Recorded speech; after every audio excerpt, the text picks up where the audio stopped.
This week on IPTT, we replace Sean and invite two guests to discuss some controversy surrounding the 1995 extravaganza. To Wong Fu, thanks for everything, Julie Newmar. This is I Pierce the Toast. I'm Sean. And I'm AJ. Let's make some toast.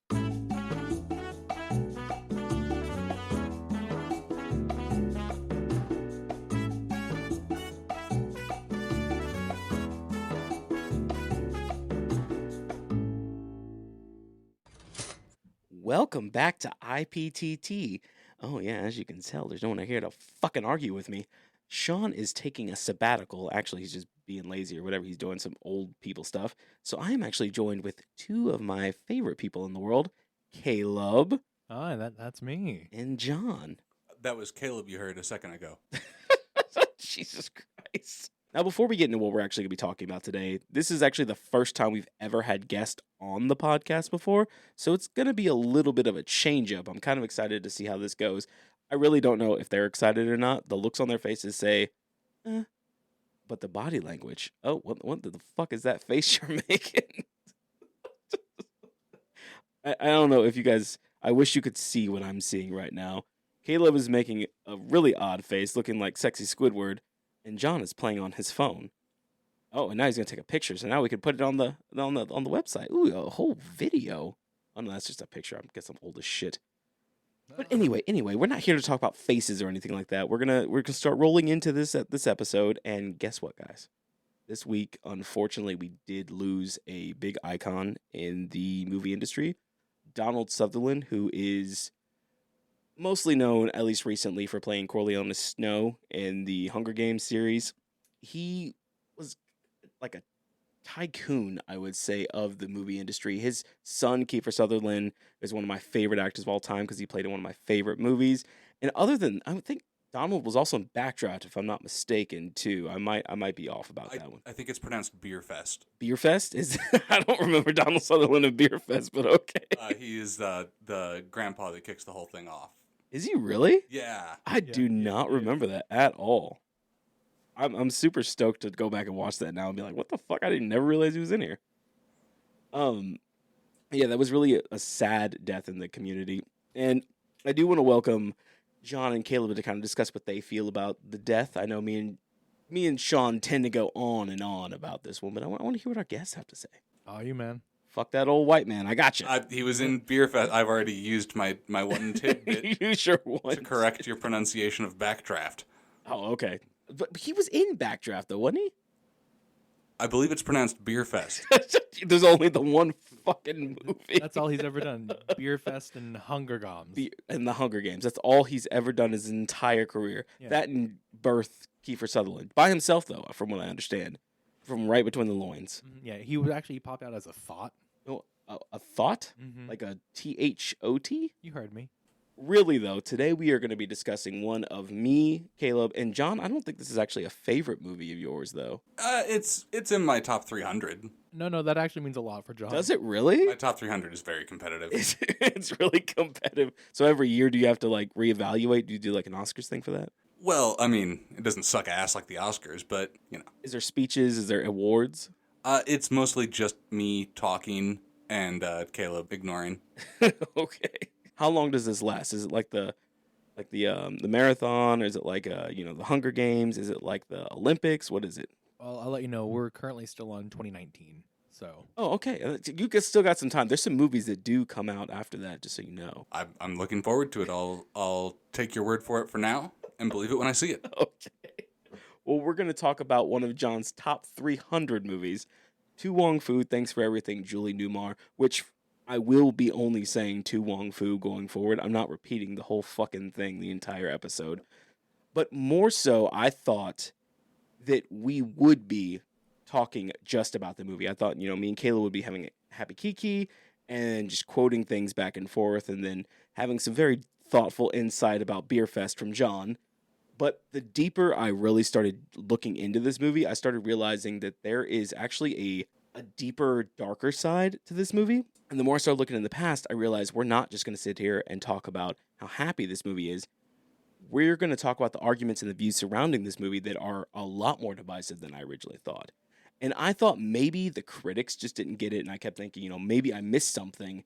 But today I'm going to answer the question, how could this movie that I thought was one of the top 5 drag movies of all time be seen as homophobic and patronizing to the gay community? I'll try to narrow it down to 3 points so we don't end up with another 2-hour episode and our guest host fall asleep because, I don't really want that. If they do fall asleep, just know that my leopard gecko will eat you. I'd like to see her try. She fucking will. Like I said, I'm narrowing this down to 3 points. The views surrounding gay face, heterosexual actors playing homosexual characters, which is akin to like blackface and everything like that. The idea that this movie was intentionally made as straight safe as possible, and the perpetuation of gay stereotypes and its negative impact on the LGBTQIA plus community, because I'm getting everyone in there this time. Now, before we get ahead of ourselves, let's talk about the plot. Caleb, go ahead and break down the plot for me. All right, so what had happened was RuPaul descends from the top of a building inside of a competition for Miss Drag Queen USA 1994. And no one talks about this. She descends from what appears to be a butthole.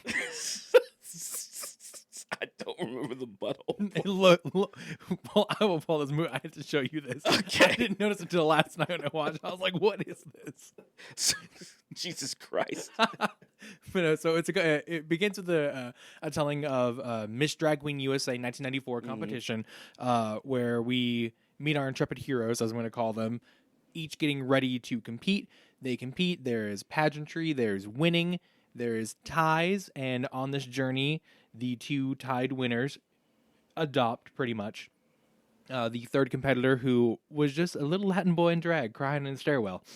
And they end up going on a cross-country journey to the Did it really get... It's Hollywood. It is the Miss Drag of America. That's what it is. Yeah. So it's Miss Vita Bohem. Miss Vita. Miss Vita, played by Patrick Swayze, and Miss Noxima Jackson, who's played by Wesley Snipes, which I don't know if both of you feel the same way I do about this movie, is that Patrick Swayze can pull off a semi-passable woman, but Wesley Snipes, nah, there is nothing about that one. I was like, oof. Even Amanda, my fiance, as you guys know, she's the one that does our social media, she was watching this and goes, he does not make a pretty woman. I'm like, yeah. The only one that does is the one that loses, Chichi Rodriguez, played by John Leguizamo, who, as Caleb has said, is the little Latin boy in drag. They find the little Latin boy in drag crying in the stairwell after not being named the winner. Vita and a very reluctant Noxima take Chi-Chi under their wing in an attempt to improve her drag. They sell plane tickets to John Jingleheimer Schmidt. His name is my name, too. Oh, yes. Ooh, how by? So, we've talked about this before, but that was played, that character, John Jacob Jingleheimer Schmidt, was played by Robin Williams. We've talked about this, I believe, in the episode that we did with Robin Williams. I think we also touched on it in our Birdcage episode, which was our first episode ever. Before they sell the tickets, they stumble across a signed photo of Julie Newmar to a Wong Fu, thanking him for everything. Do they actually mention who Wong Fu actually is in the movie at all? I don't remember this. Never. It's never brought up. No one knows who Wong Fu is. All they know is that he did something very important for Julie Newmar. Doesn't Julie Newmar not even know who the hell Wong Fu was? That's between Julie and God. I did think it was interesting that they don't come to the obvious conclusion that they are in an Asian restaurant and that is hanging on the wall. Yeah, and no one thinks to say, like, I wonder if the owner of this restaurant maybe put that there. But no, they just steal it. They're just like, no, I'm going to go ahead and steal this. And I love that they just steal the photo and no one says anything about it. They're just like, It was kind of, like, Well, you know, the catching it in the glimpse of the compact mirror, and Patrick Swayze being like, oh, Julie Newmar has been pondering over our conversation this entire time silently. And then just like in the mirror, slowly reaches back and just flips this little frame picture off the wall and puts it in her clutch. So I guess it is pretty quick. I personally probably would have noticed that because I'm always looking at people and I'm like, let's just stole that picture. yeah, every time I steal from you, you catch me. That's not true. I want to say that there's probably been a time you've probably taken a Coca-Cola. Yeah, you're right. I was trying to throw you off the scent. He's trying to throw me off the scent because there's probably a Coca-Cola, a Diet Coke. I actually don't have a Kraken today, actually, because Sean is usually the one that does the Krakens. So just pretend that I'm doing a Kraken as I take a sip. I want you to know I thought about bringing in an open can of something and just opening it, but I couldn't find one. I think I have a can somewhere, but that's neither here nor there. We're not talking about cans. We're not talking about Diet Coke sponsors. We are talking about this movie. So as I said, queens have sold their plane tickets, and invoking the spirit of Wong Fu and Julie Newmar to wish them luck on their journey, they go to buy a car which John Jacob Jingleheimer Smith has said that they can get for like $50 on any lot or at this one particular lot. And they choose a large yellow convertible that even the guy was like, hey, this thing's going to break down. It's not great. Don't get this one. And they're like, style or substance. And then they obviously choose style. And along the way, Miss Chi-Chi is named a drag princess and is told that she will need to overcome 4 obstacles, as Noxima puts it, before she can be elevated to queen status. One night on their trip, they are stopped by Sheriff Dullard, whose real name is Dollard, but due to a misprint is Dullard, and I shall refer to him as Dullard the entire time, played by Chris Penn, who is extremely racist and bigoted. Vita panics as her driver's license does not belong to Vita, but to her given name, Eugene. Sheriff Dullard is clearly attracted to Vita, and trigger warning to the audience, attempts to sexually assault her. Vita fights him off, maybe going a little too far, and the group leaves him for dead. While running away, the car breaks down, and after a fight amongst the girls, Chi-Chi is able to flag down a ride to the most hoppinest place you'd ever want to go, Snydersville, a town in the middle of nowhere. They wait for their car to be fixed and make the most of what they have. I won't spoil the fun, but our queens end up charming the entire town, claiming to be career girls from New York, all while being hunted by the dead but not dead Sheriff Dullard, who is looking for them in stereotypical gay locations, flower shops, ballet schools, flight attendant lounges, which I guess this was a thing in the 90s. The gay men just hung out at flight attendant lounges? I don't really know. Restaurants for brunch and antique shops. The town takes them in, seemingly not realizing that our girls are drag queens, and enlists the help to host the famed Strawberry Social. This all culminates in Sheriff Dullard finding them, asking the town to give up the drag queens, and the town rallying to their aid, claiming that each of them are actually drag queens. Our queens get the car fixed, and they finally arrive in Hollywood, where Chi-Chi, having overcome all 4 obstacles, is crowned the winner by none other than the real Julie Newmar herself. I'm leaving a lot out here, mostly for the sake of time, but one other actor does shine in her role as battered housewife, Carol Ann, Davita saves, and that is Stockard Channing. I totally forgot that she was in this movie until I was rewatching it again, and I was like, oh my god, that's Stockard Channing. It's weird. I did too. It's like that weird mental space. I'm like, I'll never forget Carol Ann. Iconic moments all throughout. But I was like, that's Stockard Channing. And I kind of blanked. I was like, how did I forget that? I love you. Well, if you ask Amanda, that is Channing Tatum, because she was trying to remember Stockard Channing's name and was like, oh yeah, that's Channing Tatum. I was like, what, bitch? That's not her name at all. That's a whole different film. Now, before we go any further, I just want to reiterate that I love this movie. That being said, this is not the same opinion shared by all, and our goal is to tackle a few of the reasons for this dissension. The first of the 3 that we will talk about today is gay face. Like its many counterparts, such as blackface, where a non-black person puts on dark face paint to play an ethnic character, gay face is the act of heterosexual or cisgender actors playing a queer, transgender, or non-binary character.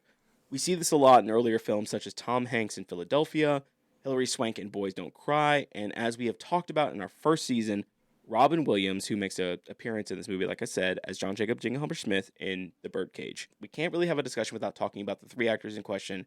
We are, of course, talking about Patrick Swayze as Vita Bohem.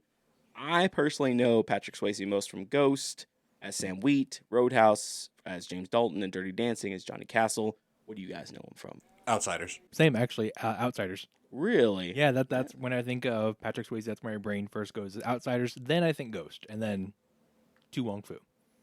Dirty Dancing is not on the list? No, it's not. I don't think I've actually ever watched Dirty Dancing. Really? Yeah, I don't believe in dancing. That's a fucking lie, because you can dance if you want to, but you can leave your friends behind. What do you think I'm gonna? I think you're gonna help me out. Are you? I think you're gonna. Friends don't dance. They don't dance. They're no friend of mine. There we go. Right. See, that's what I was hoping for. That's what I wanted. Okay. Thank you for Being a friend. Hey, look at that. Now, fun fact: Mel Gibson and Viggo Mortensen were actually in the running for this role. I cannot imagine Mel Gibson. Oh, I fucking can. I can. That's can. the problem, though. I can. See, we actually talked about Mel Gibson in, I believe it was our, what was it, the Fifth Element episode. He almost played Corbin Dallas as well. And I'm like, he almost played a lot of fucking people in the 90s, didn't he? He was just almost in everything. Next up, we have Wesley Snipes as Noxema Jackson. I personally know Wesley from New Jack City as Nino Brown, White Men Can't Jump. He played Sidney.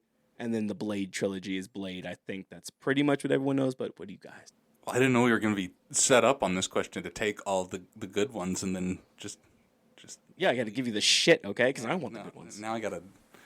I most know Wesley Snipes from tax evasion jokes. Jesus Christ! Wow, that's a harsh deep cut. Wow, mine is Blade as well. I think that was actually the first movie I ever saw him in. I can't remember if I saw him in this or was it New Jack City first. I think it was New Jack City, and then his whole slew. Like I think he was in The Art of War as well. My first intro would have been Demolition Man because they played that on TV like every weekend, and I thought he was by far the most interesting part of that movie. It's actually interesting that you say that because I was watching the Spotlight interview with WPLG 10 Eyewitness, which was, I don't even know where this operates out of, but it was like an older thing, and they were just doing Spotlight on the movie, and they were talking about Demolition Man, and then it shows him, and he's saying that he actually took this role to avoid typecasting because he didn't want to be just known for martial arts and action. He found himself in that, but he didn't even think that was his strong point. But, I mean, it kind of was his strong point, so I gotta say, they're kind of right.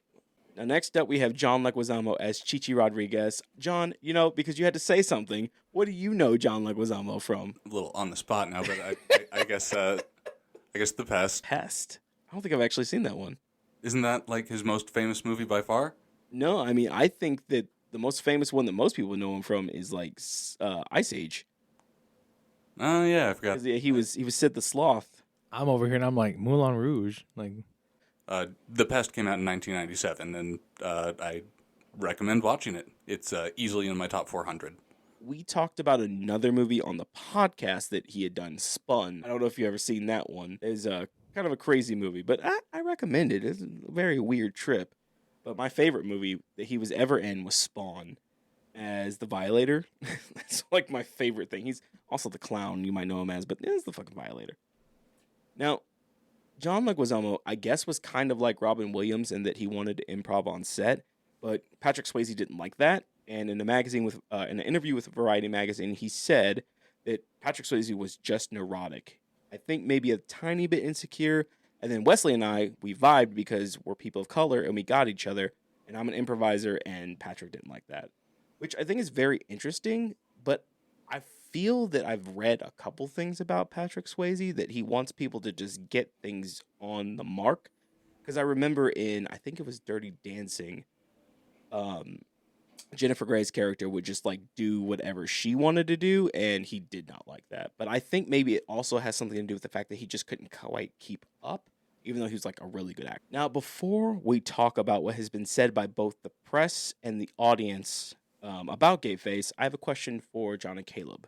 What do you both think about Gayface? If the purposes of avoiding Gayface are, 1, to avoid perpetuating stereotypes, and 2, to offer work to gay actors, then both of those critiques need to be held up against this movie. The first one being that, as we know, being openly gay in Hollywood wasn't a very accepted thing at this time, so the movie itself can't be held responsible for taking away from gay actors because the entire industry was taking away from gay actors. And as far as the second one, I guess that's up to each person's interpretation of if they perpetuated gay stereotypes or if they did not. I mean, yeah, pretty much roughly the same. But I've had this conversation before where it comes down to, I guess, intent behind what you're doing. So it's much different than like blackface. Yeah, for sure. So like, you can hire a black actor easily, like touch chords, for those roles. But like when it comes to actually like hiring like a gay actor, like we said, I kind of not an okay thing in Hollywood at that point in time, or even kind of today as we kind of dig back through most recent history with that too. So I think as long as like the intent of like where it comes like through with like the stereotyping, that's where it kind of hits the point of like what is gay face, what's quote okay, and what's absolutely not.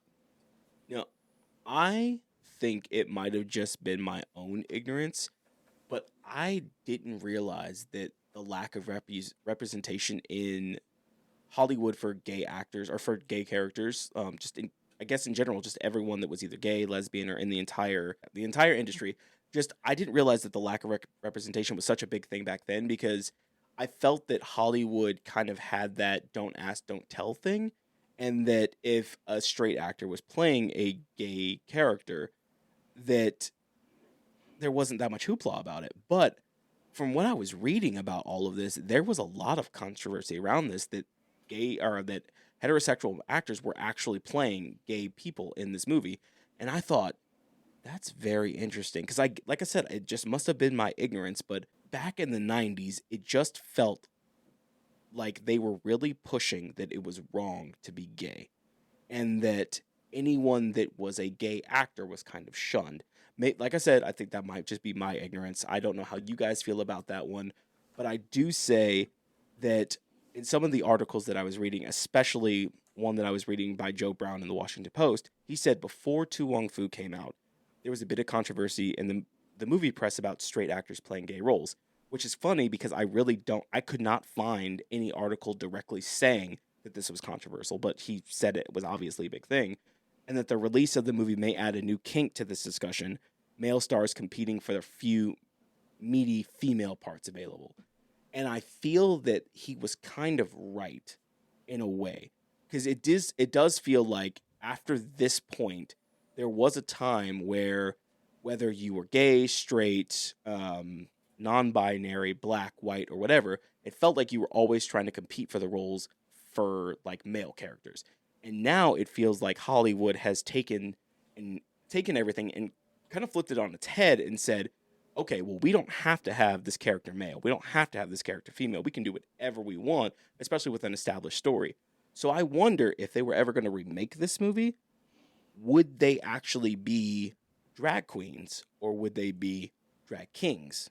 Because they could do that now, but then it all comes back to, well, now you're taking the roles away from drag queens. So I don't know how you guys feel about that, but I feel like we're always evolving, and it's just interesting to see from all the articles that I read from the 90s, like the transformation in Hollywood from being very single-minded to now being so open, which I don't always feel is Not honest. open. Honest. I don't always feel that it's honest, if that makes sense. One thing that I think figures into this conversation, specifically when talking about a group and sexuality, is if they are accepted up to a certain point. In Hollywood, we know that you're not just an actor. You have an entire brand, an entire image, and it's you and your people's responsibility to push that brand and that image, and sex sells. So even if you got the presumably good advice from an agent to say, stay in the closet, keep it under wraps because we need to sell you to a wider audience, and we don't want to alienate that wider audience. That's just one way that these oppressions take a more pragmatic way of being enforced. It's not that everyone involved is necessarily homophobic, but they're not doing anything to push forward the person for who they are because they're trying to sell them in a more traditional light. I got you. More as a product than... And so what that ends up with a lot of gay representation in media is they're very, very gay in many, many ways, but not in a sexual way. I completely understand, which is actually the next point that I'm going to make, is that the idea that this movie was intentionally made as straight safe as possible, which is very interesting because the writer of this movie, who also helped to create the Sister Act musical, was a gay man. I guess that truly doesn't mean anything, as it's ultimately up to the director to bring the script to life. I read a few articles and blogs kind of that all touched on the same thing. It all kept reiterating almost the exact same thing. One of my favorites was something from I guess he's still going, but he had articles that he was writing back from the 90s, and he's still going. I don't know how early he actually has it, But in 1995, he wrote about this movie, and he did give the movie kudos, but he said, "It must be said, though, that Tu Wong Fu paints an extremely sanitized portrait of drag queens, especially given that these girls come from New York. These are drag queens even Bob Dole could like." Which Bob Dole was a very, very conservative man in the 90s. I believe I forget what his actual title was. Was he a congressman or was he a senator? What was he? I believe senator, but I only know that from the Birdcage. Yeah, Bob Gorgeous. It's funny because this blog that I was reading, it continues to talk more about the fact that this movie was as queer as a $1 bill, which, if you guys don't understand that reference, it literally means that it's not queer at all because there's so many $1 bills. And for a truly gay mega budget Hollywood movie, they said you were going to have to sit through Batman Forever, which is actually my favorite Batman movie, so I thought that was fucking hilarious. Now, that was only one person's opinion, but there are multiple sources that state the very same thing. And after reading these and rewatching the movie, I gotta say, I see it. Aside from Chi-Chi, there is virtually no sexuality demonstrated from the entire group, and she even seems tame. Now, Roger Ebert, who Sean loves, by the way, which, if you know Sean, he really does not love Roger Ebert. He ranked this star 2.5 stars or 1 thumb up. He did seem to agree with Rob, as he stated in his review. The movie is clever in its way it presents its 3 macho stars as men in dresses. With the exception of a brief opening sequence involving Swayze, the 3 men are never, ever seen except in drag. We accept them as queens because we don't see them as anything else. Then the movie avoids any sexual activity for any of them. They don't sleep with each other or anyone else, and for all I could tell, such a thought has never crossed their minds. The plot seems convinced they dress as women primarily to help other people solve their problem. For them, homosexuality seems less a sexual orientation than a license to practice family counseling. Which, after rewatching the movie, I was like, that actually makes sense.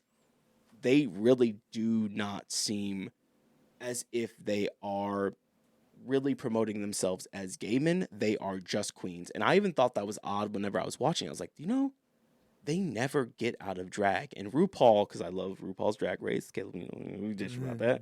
We don't love our RuPauls. RuPaul has stated that if you were to be in drag, 24/7, it would be hell because of the makeup and the costumes and everything like that. So it really does seem that they really just tried to target the straightest audience they can and put up blinders on either side and said, hey, this is our ideal representation of the gay man in America. What do you guys think? Well, as you mentioned, there were, from beginning to end, gay men involved in this production. So I assume that is indeed the case, that they certainly didn't set out to show a sanitized version of their lives. So if what we got was a sanitized version of their lives, I have to trust that they pushed it as far as they thought they could and still have a movie be successful. Going along with what we're already talking about, my next point actually kind of reinforces exactly what we had just said. We're going to talk about the perpetuation of gay stereotypes and its negative impact on the LGBTQIA plus community. I promise you we are just about done, but I can't close the show down without talking about it. Rewatching this movie, there are some of the classic stereotypes you expect. The flamboyant younger gay, the dance the house down brick house scene, the over-the-top wardrobe, including, as Caleb has mentioned, a cameo from RuPaul as racial tensions, coming down from a butthole. You need to watch that again. Coming down from a butthole in a Confederate flag skin-tight bodycon dress. It is fantastic. That could never happen today. I just want to make sure everyone knows that is a relic of the past. We cannot do that again. Also, as a fun fact, if you watch an opening scene, anytime there are drag queens on that stage, on that scene, all about pause, do some research. Every one of those queens are New York icons. That's what I thought. After I was watching this, I was like, I think every last one of them is a very famous drag queen. Did you catch Lady Bunny? I did. It's weird. I never caught Lady Bunny until like this last time watching. I was like, look how small her wig is. Just had to grow. She was not yet the Lady of Bunny. She was just Lady. She was Lady Rabbit, I think. Now, on one hand, many articles and reviewers praise the film for moving away from the tragic gay character, like Andy in Philadelphia, or almost the entire cast of Rent. What I mean by the tragic gay is basically during the 90s and even in the 80s, during the AIDS epidemic, they always kind of seemed to portray gay characters as someone that had AIDS and was going to die. That was not always, but that seemed to be a recurring theme, especially in Philadelphia. That's what the whole movie is about. And so they were trying to move away from that. On the other hand, they do bring up the stereotypical gay angel trope. The idea that gay men will be there to serve as fairy godmothers and help solve problems. I really have to say, I truly did not know much about this one. I saw it mentioned multiple times as I was reading, and I was like, all right, I have to look deeper into this. And after looking deeper, I can now agree that this was the real stereotype that was shown and can definitely be harmful to the community. It is the notion of the gay guardian, the strong male who is not a danger to women because he's gay, and that will be there to defend them when they need help. But they are not a sexual predator. They're not someone that is seen as intimidating. They are just there. They're gay, but they're safe. This movie does fall prey to that.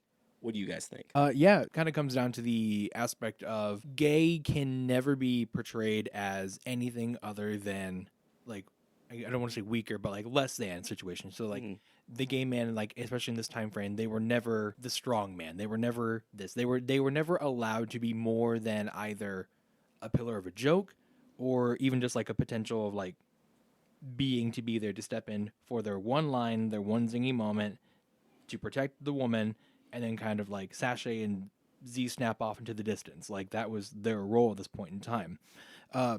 Well, we actually kind of went through an entire conversation about that, like comparing it to like the fabulous fairy of it all, like the fairy godmother. Yeah. Absolutely, and I think the term they came up with this one was specifically sometimes you just need a fairy when they're all up on the balcony.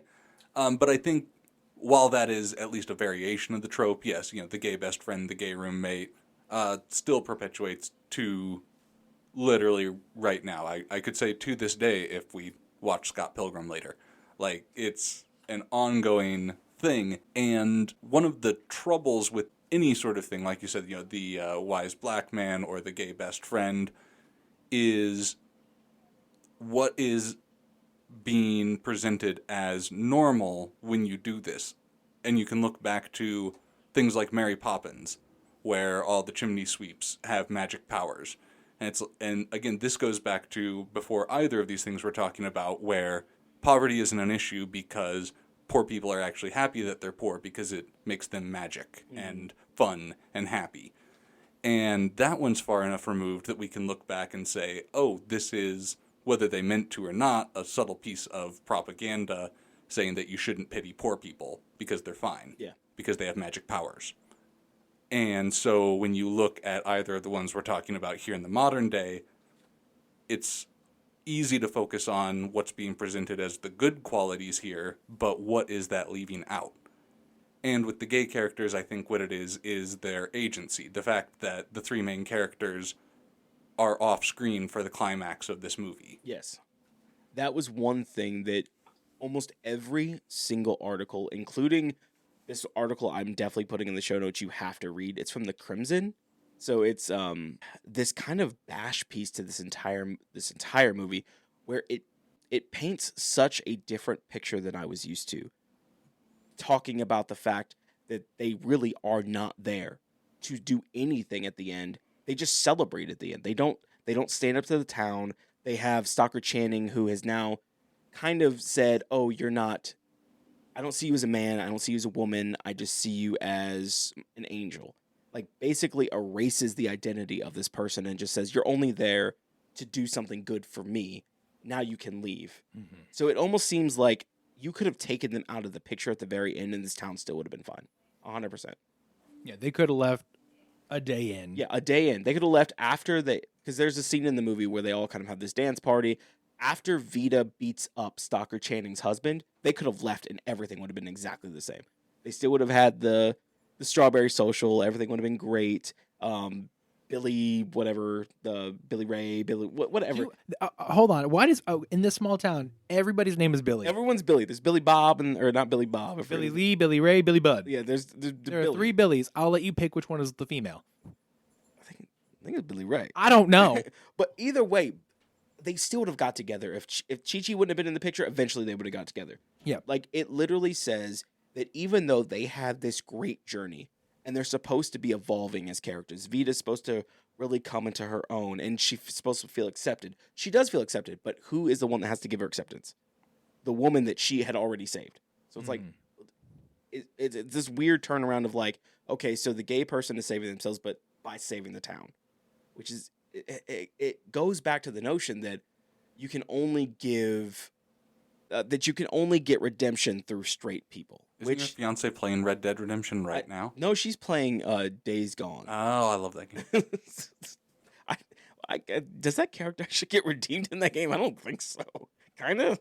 Well, but that's kind of the big thing about this movie is that it doesn't feel like it's their movie, if that makes sense. Once they get to this town, it is no longer about these queens finding themselves. It is about them helping the straight town. Even Sheriff Dullard, when he comes in here and he's, hunting everyone down, and he's supposed to be like standing up to them, and he's supposed to be finding them, and they're supposed to have this big moment against him, they never talk to him again. They never see him again. Not once. no, all we have is everyone in the town walking up being like, it's my shoe. I'm a drag queen. I'm a drag queen. Of which, AJ, I think I saw a version of you in this movie. Which one did I you think you know exactly who I'm going to be referring to. Hold on, I took a note. Oh no, I didn't get his name down. Larry. So in the town, there's the gossip. Yeah. Where she goes through, once again quoting, she's like, he's the nicest colored man you'd ever meet. At the end of the movie, he walks up to this sheriff and he's like rubbing his boob and he's like, I'm a drag queen. And I was like, oh my God, AJ. Yeah, he's rubbing his titty and saying he's a drag queen. Movie. And I was like, my baby. We have taken quite a journey here. Not so far as one from New York to Hollywood, but pretty close. As I said previously, even with all the information that I was able to uncover, I still love this movie. Maybe I fell victim to what others have claimed, but I don't think that's the case.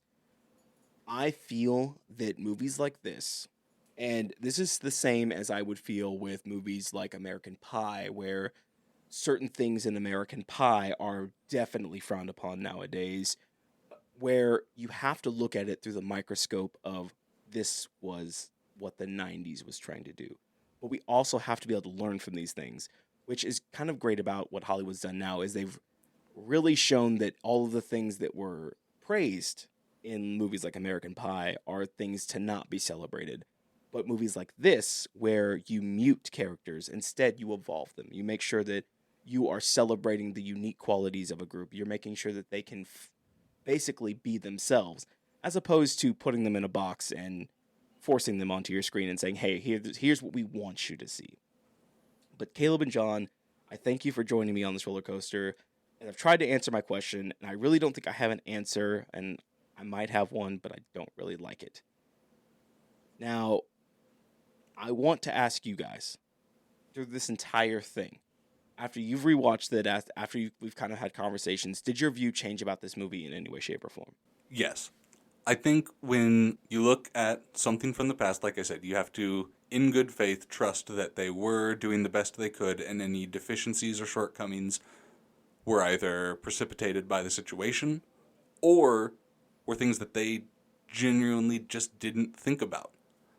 What we've talked about here as far as the way various marginalized groups are presented through a shorthand in media, where it's like they have to have this very specific good quality to justify their existence in the movie. We can pull that all the way back to something like Rudolph the Red-Nosed Reindeer, of someone is different, and then they show their worth, and now they're accepted. Just that narrative alone that's so pervasive in our society is an issue. Those reindeer shouldn't have been dicks to Rudolph, even if he couldn't guide their sleigh. And it's a travesty, and I will not stand for it. But we understand the value of that story, and we can understand the value of this movie. We can view it in hindsight, but not write it off. Simply wish to do better on future pieces of media when we can. It hits like a note for me. So actually kind of going back to answering your question, where it's just like, oh, this is really funny. It's like, but is it funny for the right reason? Am I enjoying this only through nostalgia, or am I laughing not with these characters, but at them, at their situations, at this entire weird small town strawberry festival having world? So Where's it going with that? So like back with the character thing, like you mentioned earlier, staying in drag 24/7. RuPaul has even said no. It's like 12 hours max. Mhm. They don't just get in drag; they exist in drag. 100%. The entire after even like the Sheriff Dollard moment, they like go. It's like we had to change. We had to go to this bathroom. We gotta yada like change our look. They don't change into their quote boy clothes. They change into just a new outfit and then continue on. They sleep in drag. We only saw them get ready in drag one time 4 days ago for a competition. And after that, to make sure that these people were not seen as threatening to anybody, including the audience, they had to stay in drag to make them palpable. Because nobody wants to see Patrick Swayze cinch himself up into a corset and pop into like a pink princess gown. No, that breaks the illusion. That makes no longer is Vita just, oh, that's Vita. Now it's a man, that's a threat.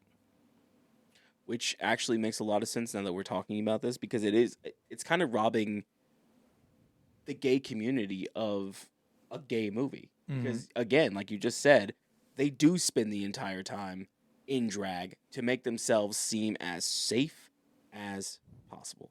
And I think that's the problem with this movie. It's too safe. With one exception that I do enjoy, and I have to imagine whoever was involved fought to keep this element in. By far my favorite moment is the sheriff sitting alone at the bar with his single high heel, describing in increasing detail what he thinks men do together. And that scene is so perfect and timeless, because that could be applied to homophobes right this second. Mm-hmm. There could be a homophobe listening to our gay voices on this podcast, fuming about our hairy chins rubbing together. It was just such a perfect encapsulation, and I'm glad that they kept it in. And his entire arc, his story, him going to the other cops and they reject him. There's not a single good guy cop in the movie, which, I love. And the fact that even homophobia and machismoism turn on him because he goes to his band of brothers for help and they just ridicule him. I think that those elements, the calling out of the bullshit of the patriarchy in those couple of scenes, are reasons to believe that everything about this movie was done with the best of intentions, because those points are poignant and timeless. Exactly. I don't know if you caught the same thing that I did whenever I was watching the movie, but I was like, is he secretly closeted? So that was, I think, like kind of a takeaway. It was like my brain's like, because especially in that scene where he's like, oh, their chesty hair, their beards rubbing, their soft baritone voices in their ears. I'm like, whoa, whoa. Rugged aftershave. Yeah, it's like this is getting a little homoerotic, my good sir, officer. Even the men in there was like, I'm what? looking around. Although I do love the end point where after the strawberry social, and he's out there in that road complaining about all these like, it's not right, it's not natural, blah blah blah blah. Oh, look what they're doing there. And that one random, we've never seen this man before, wanders up with like a dog in his hands. And he's like, what's going on over there? He's like, it's not what our founding fathers stood for. And the guy goes, I don't know, say what you will, though. Those founding fathers had some fabulous wigs. And just walks into town. I was like, who is this man? That's Billy Idol. Oh. This all checks out. Speaking of which, Caleb showed me something today. RuPaul descending from a ceiling of a butthole in New York City. No, while looking up some things, I stumbled upon, I don't want to badmouth it because I don't know anything more about it, but there is a Tu Wong Fu musical that premiered in the UK on the West End. On the West End with the tagline, Make America Drag Again. And I just had so many questions. So I sent AJ the trailer, and that was a production. We will be putting this trailer on our social media because I want you guys to have the same reaction that I did, where I said, what in the low budget hell is this? And it's so weird. That theater is really successful. Yeah, like it's a really well-known theater, and I just looked at this. I was like, "What the? Did we not learn anything about?" They even brought there's a I don't know if did he show you this? No, I didn't show you all of it.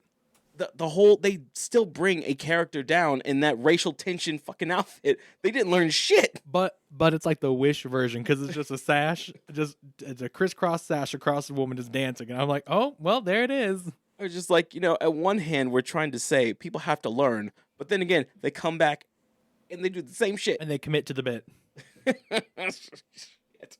But also, I mean, I think with that one, they're even like kind of going off it. They're like, her name is Rachel Tension. Rachel Tension. So like, it takes place in America. I mean, what's more Rachel tensioning than a woman of color descending from a butthole in the ceiling in a Confederate flag bodycon red dress? All right, so we've talked about this movie. I want to know, what are your recommendations for movies that people should see that are proper? I'm not going to say proper because this is a gay movie, but how would you frame this? Because I don't want to say the wrong thing.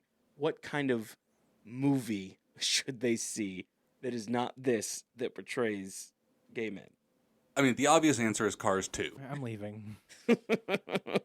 Not that it's better, not that it's worse, it's just different, and I'm a hipster. In and Out, 1997, a man wins an Oscar. In his acceptance speech, he accidentally outs his high school theater teacher, who is the main character of the story, and that's where it picks up. That's not a spoiler, that's the opening event, and it's just a different way of looking at it. It suffers from a lot of the same things that we've talked about with Tu Wong Fu. He's not a sexual being. He is just kind of there to fix other people's problems. But I think some of the issues that they tackle are nonetheless very important and interesting. It even has the exact same finale issue where he's not an actual player in the finale. He is just there witnessing these people standing up for him. So I'm not saying it's a better movie. It actually has all the same problems Tu Wong Fu does. But, Just does it better. I mean, Kevin Kline's not doing much these days. You can toss a coin to your Witcher, such as it were. Toss a coin to your Witcher. Where would it rank on your list? I'm going to level with you. I can't actually count past 8. Oh, okay. So the list past 8 is kind of gray. No, because that's not a color. Those are numbers. Yeah, my high school was not accredited. So Oh, okay. it, It actually just lost its accreditation, though. it's on IRL. My high school is on accreditation probation. Holy shit! I didn't realize this was a real Yeah, thing. it's on a PIP right now, a personal improvement plan. So watch In and Out. It's also got Tom Selleck. It's got Tom Selleck. Matt Dillon. It had Wilford Brimley. Ooh. Yeah, he's got diabetes. Yeah. Does he really have diabetes in this movie? I mean, he has diabetes no matter what. But Yeah, no, that's actually going to be our next episode, talking about diabetic representation in Hollywood and fuck yeah, let's do it. people without diabetes playing people with diabetes When does that come up? in infomercials. I don't Oh, know. okay, We're gonna never mind. fucking find out though. And then for me, I'd recommend if you enjoyed the skeleton of this movie, I would recommend Priscilla, Queen of the Desert. Yes, absolutely. Mostly because it's almost the exact same in the regards of, like I said, the skeleton, like what's happening. Drag queens going on across, I guess cross country works here, tour of reaching a destination. The difference is here is that this one actually allows for them to be sexual beings. They are less caricatures of them just being like, I'm a drag queen, I exist in drag, I live in my drag, I sleep in my drag, I am only my drag. That's not what drag queens are or do. So in this one over here, you with Priscilla, you actually get to experience through the lens of a movie. You know, we're still like edited and things like that, where it might not be it might not be still the most like accurate version, but it's more close to reality and lets you actually see these characters as more than just caricatures, but actually like real life beings living in this world. You get to see a transgender woman who isn't used as a ploy of like any kind of like sacrifice or death. She lives a happy life. You get to see gay romance. You get to see like a gay family raising a child. You get to see actual interpersonal communication and realisticness in that journey. So humanness, as opposed Human. to just being gay angels. As opposed to just being gay angels. Now, it's interesting that you do bring up Priscilla, because Priscilla is always compared to this movie. At least not, no, I would say almost in every single article that I read, they are always comparing the two. Some articles, the majority of them say no, that Priscilla's way better. But some articles do say that this is the better movie. I love Tu Wong Fu, but Priscilla is infinitely better. I want to read those articles. I want to take their way there. Oh, I'll let you. Go on the archive. There is some interesting articles. I don't know if you guys ever use the archive, but the archive is basically a giant database of virtually everything: movies, games, music. But more importantly, at least for my purposes, whenever I'm looking up like older movies and different things like that, I can always find the articles I really want to see if I go there. And one I didn't even know was like a actual magazine in the 90s was a transgender magazine. I believe it's just like I'll have to look it up and I'll put it in the show notes. But they had an article kind of breaking down Tu Wong Fu, and they said it's a good movie, but they did touch on the fact that they never went and talked about how the fact that Vita should have been trans, or that Chi-Chi was pretty much just a trans character, and that they never mentioned that at all. It's just interesting. I would always recommend reading anything in the archives. Oh, that's another movie recommendation. Documentary Paris is Burning. If you want to Paris is Burning if you just want to get some gay culture, Paris is Burning. Like, if you want to see voguing the way voguing should be, if you want to know where all of these like house of things come from, Paris is Burning is the one you need to watch. It's very sad though. I think there's a part 1 and a part 2, if I'm not mistaken, and the second one is like pretty much everyone you saw in the first one is dead. It's like, what? But it's great. Our music is created by Ghost and Anise, our logo by Design World, and our social media by my future wife, Amanda. And we want to hear from you in your own slice of toast. Tell us about the films you think we and others should see, actors to showcase, or topics to discuss. You can reach us on Instagram or TikTok at IPTT_podcast. Email us directly at ipttpodcast@gmail.com, or interact with us directly through the Spotify app. And if you are hosting a podcast without your co-host and you have nothing to say at the end, just remember, you can always get more toast. Thanks for listening.